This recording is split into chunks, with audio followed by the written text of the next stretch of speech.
Hey everyone, it's me, and welcome back to my awesome channel. Today we're going on a super duper fun adventure in our toy workshop.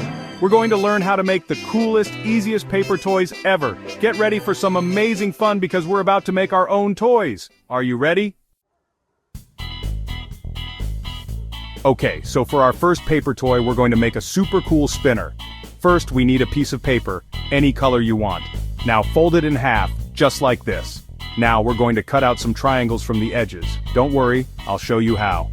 And guess what? Now comes the best part, decorating. Grab your favorite colorful markers, crayons, or even glitter, and let's make our spinner super bright.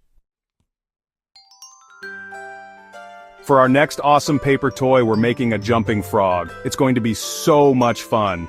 First, grab another piece of paper, and this time, we're going to fold it in half, like a hot dog. Now watch me closely as we fold the edges to make our froggy legs. Ribbit, he's almost ready to jump. Don't forget to draw big giant froggy eyes. Now let's see whose frog can jump the highest. Chapter 3. Have you ever wanted to see into the future? Well, now you can with our next paper toy, the fortune teller. It's super easy to make. We'll start with a square piece of paper. I'll show you how to fold it in half and then in half again. Now, we're going to fold the corners in. See? It's starting to look like our fortune teller. Now, for the super secret part. Write down your favorite fortunes inside. Like, you will have a super awesome day, or you'll get a surprise in the mail. It's going to be so much fun. Chapter 4. Get ready to take flight with our next paper toy, a super duper paper airplane.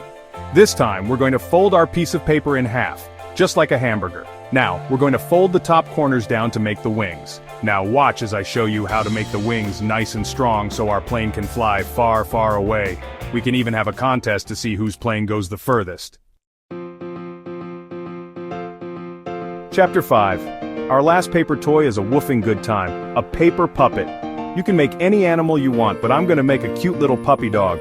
We'll need a piece of paper, some scissors, and our awesome coloring tools. I'll show you how to cut out the puppy's head and body, and then we can glue them together. Don't forget to give your puppet some eyes, a nose, and a big happy smile. Now you can put on a puppet show for your family and friends. That was so much fun making our own awesome paper toys. Which one was your favorite? Don't forget to give this video a big thumbs up if you liked it and subscribe to my channel for more super fun videos. See you next time. Bye.